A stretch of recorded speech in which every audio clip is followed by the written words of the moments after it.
नमस्कार दोस्तों। 8 PM India में आपका स्वागत है। पूर्व राज्यपाल सत्यपाल मलिक का पुलवामा हमले को लेकर दिया गया बयान इन दिनों सुर्खियों में है। सत्यपाल मलिक का कहना है कि फरवरी 2019 में पुलवामा में सीआरपीएफ जवानों पर हुआ आतंकी हमला केंद्रीय गृह मंत्रालय की चूक थी। उन्हें उसके बारे में बोलने से मना किया था। उन्होंने कहा कि सीआरपीएफ ने एयरक्राफ्ट की मांग की। केंद्रीय गृह मंत्रालय ने विमान देने से इनकार कर दिया था। सत्यपाल मलिक ने यह भी कहा कि सड़क मार्ग पर जवानों की सुरक्षा के इंतजाम नहीं थे। उन्होंने इसके लिए केंद्र सरकार को जिम्मेदार बताया। पूर्व राज्यपाल मलिक जो कह रहे हैं उसी तरह की एक खबर 17 फरवरी 2019 के दैनिक भास्कर अखबार में भी छपी थी। इस खबर में अखबार के पॉलिटिकल एडिटर हेमंत अत्री ने सूत्रों के हवाले से लिखा था कि सीआरपीएफ ने जवानों को भेजने के लिए एयरक्राफ्ट की मांग की थी, लेकिन 4 महीने तक गृह मंत्रालय ने इस पत्र का कोई जवाब नहीं दिया। आइए इस बारे में और ज्यादा जानते हैं चर्चित खबर लिखने वाले पत्रकार हेमंत अत्री से। हेमंत जी, 8 PM इंडिया में आपका स्वागत है। धन्यवाद। धन्यवाद। हेमंत जी, 17 फरवरी 2019 को पुलवामा अटैक के बाद आपने सीआरपीएफ को एक एयरक्राफ्ट नहीं दिए जाने के बारे में जो खबर लिखी थी वो क्या थी, उसके बारे में विस्तार से बताइए। देखिए धर्मपाल जी, जहां तक एयरफोर्स का पैरामिलिट्री का सारों का जो सवाल है, जो डिस्ट्रक्ट एरियाज के अंदर जब भी जाते हैं, चाहे जी जम्मू कश्मीर हो चाहे नॉर्थ ईस्ट हो, जी। वहां पर कुछ खास तरह की सुविधाएं रहती। वो क्या है, हम्म। चाहे खराब मौसम हो या कोई भी स्थिति हो, या सैनिकों की सुविधा के लिए कह लीजिए आप, ठीक। ये लंबे अरसे से, दशकों से एक परंपरा चली आ रही है। या तो कुछ एरियाज में जाने के लिए सैनिकों को विशेष सुविधाएं दे दी जाती है कि वो आप चाहे रेगुलर फ्लाइट से चले जाएं या ठीक। चार्टर्ड फ्लाइट ले ली जाए या कुरियर चला दिया जाए, अलग अलग नाम है, हम्म। मतलब केवल सुविधा से। तो ठीक। यहाँ मैं जो जिस खबर का आप जिक्र कर रहे हैं वो खबर ये है हम्म। कि 1 जनवरी 2019 से लेके और हम्म। 31 जुलाई 2019 तक ठीक। चार्टर्ड फ्लाइट अलाउड थी पैरामिलिट्री फोर्सेज के लिए, दिल्ली से श्रीनगर जाने के लिए, जम्मू से श्रीनगर जाने। जी। ये फैसिलिटी ऑलरेडी थी। हम्म। इसमें जो इंटरेस्टिंग बात है वो ये है, और ये हर 6 महीने अपने आप ही रिन्यू हो जाती है। एक जी रूटीन प्रोसेस है कि 6 महीने के लिए जिस भी कंपनी के साथ वो कॉन्ट्रैक्ट होता है वो हर 6 महीने में ऑटोमेटिकली एक्सटेंड हो जाता जी। है। वो 2-4 दिन बारीक प्लस माइनस हो जाता है, लेकिन वो अपने आप ऑटोमेटिक प्रोसेस। जी। इस केस में क्या हुआ धनखड़ साहब, बड़ा इंपॉर्टेंट है। 1 जनवरी 2019 से पैरामिलिट्री के लिए आपने जहाज की सर्विसेज ली, जी। वो 31 जुलाई तक चली। ठीक। और 31 जुलाई के बाद वो जहाज उसके बाद चला ही नहीं टिल अच्छा। पुलवामा। और वो बड़ी गंभीर बात उसमें ये कि पैरामिलिट्री फोर्स के जो सीआरपीएफ इस मामले में है, वो जी। अक्टूबर से लगातार चिट्ठियां लिख रहे थे कि अच्छा। साहब हमारी ये फैसिलिटी को रिन्यू किया जाए, और हम्म। आर्थिक कारणों से उसको रिन्यू नहीं किया गया। ये ठीक। खबर में मैंने लिखा है। हाँ। उसके बाद जो सबसे महत्वपूर्ण बात हुई वो जी। हुई 4 फरवरी 2019 को, जब बर्फबारी लगातार होती रही श्रीनगर के अंदर जी। और जम्मू के अंदर भी, तो वो कॉन्वॉय मूव नहीं कर पा रहे थे जम्मू से। अच्छा। और जब सेना का कॉन्वॉय पैरामिलिट्री का मूव नहीं कर पा रहा था, तो वहां पर जो सैनिकों की पॉपुलेशन थी पैरामिलिट्री की, सीआरपीएफ की, वो हम्म। 2800 तक पहुंच गई धनखड़ साहब। अच्छा। और जब आप ट्रांजिट कैंप देखते हो तो ट्रांजिट कैंप में सुविधाएं सीमित रहती, हाँ, 500 के लिए, 700 के लिए, बहुत 1000 के लिए। लिमिटेड तो होती। 1000 की जगह पे अगर 2500 आदमी आप रखोगे तो किस तरह की परेशानी होगी। जी। तो जो रीजनल कमांडर्स थे जो सीआरपीएफ के, जो श्रीनगर में बैठते हैं, जम्मू में बैठते हैं, उन्होंने हम्म। अपने हेडक्वार्टर को, सीआरपीएफ हेडक्वार्टर को चिट्ठी लिखी कि साहब हमें स्पेशल एयरक्राफ्ट दिया जाए क्योंकि बर्फबारी के कारण मूवमेंट नहीं हो पा रही है। जी। सैनिक साहब यहाँ पर पॉपुलेशन ज्यादा हो गई है। हम्म। उन्होंने जब हेडक्वार्टर को भेजा तो हेडक्वार्टर ने वो प्रपोजल होम मिनिस्ट्री को भेज दी, जी। और होम मिनिस्ट्री ने उस पर ना तो हाँ की ना की ना कोई जवाब दिया। अच्छा। और उसका परिणाम क्या हुआ? उसका परिणाम हुआ ये घटना कि मजबूर होकर के जो रीजनल नेतृत्व था वहां सीआरपीएफ का, उनको हम्म। सुबह 3:30 बजे अपना कॉन्वॉय मूव करना पड़ा, और शाम को यह हादसा हो गया। बाकी इतिहास है। जी। ये खबर थी धनखड़ साहब उसमें कि अच्छा। किस तरीके से गृह मंत्रालय ने, कहिए, और रक्षा मंत्रालय भी कहीं ना कहीं इसमें इन्वॉल्व होगा कि पैरामिलिट्री का मामला है और सारा मामला है, जी। कि कितनी संवेदनहीनता है कि वहां बर्फबारी हो रही है लगातार, सैनिकों की पॉपुलेशन बढ़ गई है, जी। किसी को छुट्टी पे जाना भी है, किसी को आना भी है। तो सारी स्थिति को नौकरशाहों ने समझा नहीं, और ये जी। सारी जिम्मेदारी नेतृत्व की होती है। सही कोई बात। भी गलती, जब कोई अचीवमेंट की सफलता आपकी है तो असफलता भी आपकी। जी। तो ये नहीं कि नाकामी और उसके अलग अलग पैरामीटर्स हो सकते हैं। तो उनको जहाज केवल नहीं मिला वो। जी। इस बीच मेरा एक सवाल और है कि वो खबर प्रकाशित होने के बाद इस बारे में क्या सरकार के किसी अधिकारी या संबंधित विभाग के अधिकारी ने आपसे कोई संपर्क किया? यदि किया तो क्या कहा? धनखड़ साहब, इस खबर का पूरा ना केवल सरकार डकार गई, पूरा हमारा मुख्य धारा का मीडिया भी डकार गया। जी। और जिस अखबार में ये खबर छपी है, हम्म। 80% वो भी डकार गया। अगर आप ध्यान से देखेंगे उस दिन के एडिशन, अच्छा। केवल चंद एडिशनों में ही छपी है ये खबर। जो हम्म। आपके पास कॉपी है, मुझे हाँ। पूरा भरोसा है कि वो दिल्ली एडिशन की होगी, उस पर लिखा होगा अगर आप देखें। हाँ। और बहुत सारे एडिशन जब मैं परसों ढूंढवा रहा था, तो बहुत हम्म। सारे एडिशन में वो खबर नहीं मिली। अच्छा। कारण समझिए क्या है। उस हम्म। समय चुनाव का माहौल बन रहा था हम्म। और केंद्र सरकार का पूरा नैरेटिव देशभक्ति का था, राष्ट्रवाद। हाँ। तो आज की तारीख में केंद्र से ज्यादा संवेदनशील इन मसलों पर हम्म। मुख्य धारा का मीडिया है। कौन हम्म। सी खबर को कैसे किल किया जाए, कैसे हत्या की जाए, कैसे छुपाया जाए, कैसे दबाया जाए। आप हाँ। ये देखिए, आज इस खबर की चर्चा 39 महीने के बाद हो रही है। हाँ। उस समय फ्रंट पेज की खबर है दिल्ली में। भास्कर कोई हम्म। छोटा अखबार नहीं। ठीक इतनी बात है। बड़ी खबर को किसी चैनल ने नहीं उठाया, जी। किसी ने फॉलोअप नहीं किया। और चुपके से क्या हुआ धनखड़ साहब, बड़ा इंटरेस्टिंग है। हम्म। 21 तारीख को रक्षा मंत्रालय ने, मैंने वो चिट्ठी भी भेजी है आपको अगर आपने देखी हो हम्म। तो, रक्षा मंत्रालय ने चुपके से एक चिट्ठी निकाल दी कि अच्छा। भविष्य में कांस्टेबल से लेकर के और सब इंस्पेक्टर तक के जितने भी जवान हैं हाँ। पैरामिलिट्री के, वो भी एयर फ्लाइट्स के लिए एलिजिबल होंगे। जी। एक तरीके से इनडायरेक्टली वो फैसिलिटी बहाल होगी।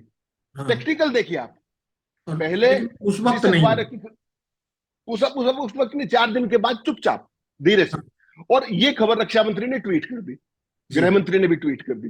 जी। लेकिन उससे पहले कोई चू भी नहीं की, कुछ खबर को ऐसे सूंघ के सुन हो गई बिल्कुल, पूरा मीडिया भी, पूरी जी। सरकार भी।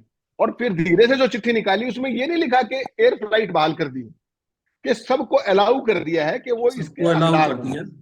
मतलब एक जी। तकनीकी बचाव जो है वो जी। खड़ा किया गया कि भाई हमने तो सबको अलाउ कर रखा है, ये सुविधा चल रही है, पहले से चल रही है, बीच में कहीं कोई रुकावट नहीं थी। अब इसमें आप जैसा विद्वान पत्रकार ये भी पूछेगा कि भाई ये चिट्ठी आज क्यों निकल गई, पिछले साल क्यों नहीं निकली थी। हाँ, सही बात है। तो वो सवाल खत्म हो गए धनखड़ साहब। हम्म। वो चिट्ठी आपने 21 फरवरी को क्यों निकाली, वो आपने सही। पिछले साल जब 31 जुलाई को फ्लाइट बंद हुई तभी तो निकाल देते। जी। लेकिन दुर्भाग्य है कि इस देश में सवाल पूछने की परंपरा बंद हो रही है धनखड़ साहब। मुझे खुशी है इस बात की कि आप सवाल पूछ रहे हैं और सीधे सवाल पूछ रहे हैं। जी। जी। सवाल यही है कि भाई क्यों उस वक्त मीडिया नहीं उठा पाया, या क्या कारण रहे जिनकी वजह से मीडिया ने इस इतनी बड़ी घटना को नजरअंदाज कर दिया? तो क्या नहीं, मीडिया पूरी तरह से सरकार के ही प्रेशर पे काम कर रहा था? ऐसा धनखड़ साहब, आज के दौर में मीडिया पे प्रेशर डालने की जरूरत नहीं, वो खुद ही प्रेशराइज्ड। हम्म। उनके यहां से कोई एक खबर निकलेगी ही नहीं अच्छा। जिसके सारे प्रोज एंड कॉन्स ना देख लिए जाए। हम्म। आजकल संपादक ही एक्सटेंशन हो गए हैं पार्टी की, सत्तारूढ़ पार्टी। हम्म। वो ठीक खुद ही बात। देख लेते हैं कि इसका क्या फॉल आउट हो जाएगा। हाँ। दुर्भाग्य है ये। आप टीवी चैनल देख लीजिए, सारे चैनलों पे जितने भी मेन स्ट्रीम के चैनल हैं, सब पर 1, 2 और 3 विषयों पे लगातार एक ही मुद्दे पे डिबेट मिलेगी आपको। ऐसा संभव है क्या? इसका सही मतलब वो बात। नैरेटिव कहीं से फीड हो रहा है। बिल्कुल और बिल्कुल इसी इस तरह तरीके का। से इन खबरों का इन खबरों का भी क्या है, मुझे ये बताइए। चुनाव का समय था, क्या ये वाजिब सवाल नहीं थे कि उनको जहाज क्यों नहीं मिला? बर्फ में वो कोई सैर सपाटे पे तो जा नहीं रहे थे, देश की रक्षा में जा रहे थे, अपनी ड्यूटी पे जा रहे थे। और जो एक नैरेटिव बन रहा है ना धनखड़ साहब के 5 जहाज चाहिए थे, वो गलत है। 5 जहाज नहीं चाहिए थे। हाँ। जम्मू से श्रीनगर के बीच में 5 फ्लाइट चाहिए थी। और एक पांच जहाज कर फ्लाइट सकता है। चाहिए थे, 5 जहाज किस लिए चाहिए थे? हाँ, 5 फ्लाइट तो चाहिए थी। एक सोच एक फ्लाइट भी सोचिए, जो है वो एक जहाज भी जो है 5 बार 300 साढ़े 300 लोग ले जाते हैं। 7 बार भी जा सकता था, वो कोई जी। दिक्कत नहीं थी। लेकिन ऐसा नहीं हुआ। और अब फ्लाइंग टाइम जम्मू से मलिक जो श्रीनगर पूर्व राज्यपाल है, फ्लाइट। अब वो इस बात को उजागर कर रहे हैं। उन्होंने जब तक वो गवर्नर रहे तब तक वो चुप रहे, वहां से बदल भी दिए तो इस मसले पर भी चुप रहे। इसके पीछे, और आज वो बोल रहे हैं, इसके पीछे क्या लॉजिक लगता है आपको? देखिए रणधीर साहब, ज्यादा तो बेहतर वही बता सकते हैं, लेकिन जो अपेरेंटली जो दिख रहा है। और जी। मैंने जो अपना, अगर आपको याद हो, 370 हटने के बाद मैं स्पेशली श्रीनगर गया था। मैं पहला जर्नलिस्ट था दिल्ली से जाकर के जी। जिसने राजभवन में सतपाल मलिक जी का इंटरव्यू लिया था। आपने देखा होगा, फ्रंट पेज फ्लायर था वो, 370 हटने के बाद। सतपाल मलिक मैं जिस दिन ये हादसा हुआ, इसमें कोई शक नहीं है, 2 चैनलों को उन्होंने ये कहा था कि ये सुरक्षा की चूक में हुआ है, ये उन्होंने हाँ कहा था, जी। इसमें कोई मना नहीं कर सकता। लेकिन हम्म जैसे स्पेसिफिक हमने खबर में लिखा है कि उनको जहाज नहीं दिया गया, हम्म। ऐसा नहीं कहा उन्होंने कभी भी। नंबर एक, वो सुरक्षा की चूक, मैं धनखड़ साहब इसको दूसरे तरीके से देखता हूँ। उसमें सारी चीजें आ सुरक्षा, जाती हैं।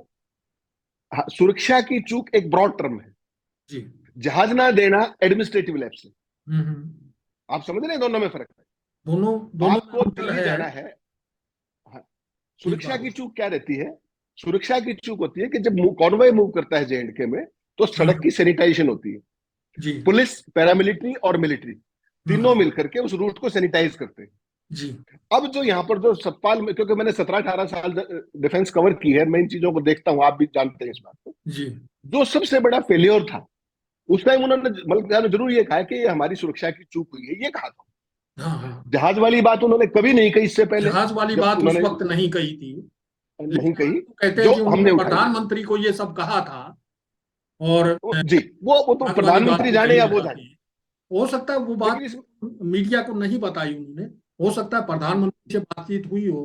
और जो जैसा कि वो कह भी रहे हैं कि भाई मुझे जो है उससे चुप रहने के लिए कहा गया था। जी, तो धनखड़ साहब, मेरा इसमें सवाल दूसरा है, 1 मिनट मैं पूरी करूं हाँ बात। इसमें जो सबसे महत्वपूर्ण बात है धनखड़ साहब, उसको समझने की जरूरत है, ये बहुत संवेदनशील जी। मसला है। उस समय पर गवर्नर थे सतपाल मलिक जी। हम्म। रोड का सैनिटाइजेशन की ड्यूटी वहां की पैरामिलिट्री, मिलिट्री और पुलिस की थी। जी। मलिक साहब के इंटरव्यू को बिटवीन द लाइंस पढ़िए जो उन्होंने कर्ण थापरों का, उन्होंने कहा कि जो रोड्स मिलते हैं हाईवे में, लेथपुरा हम्म में, उनमें एक पे भी जिप्सी नहीं थी। जी। पुलिस किसके पास थी?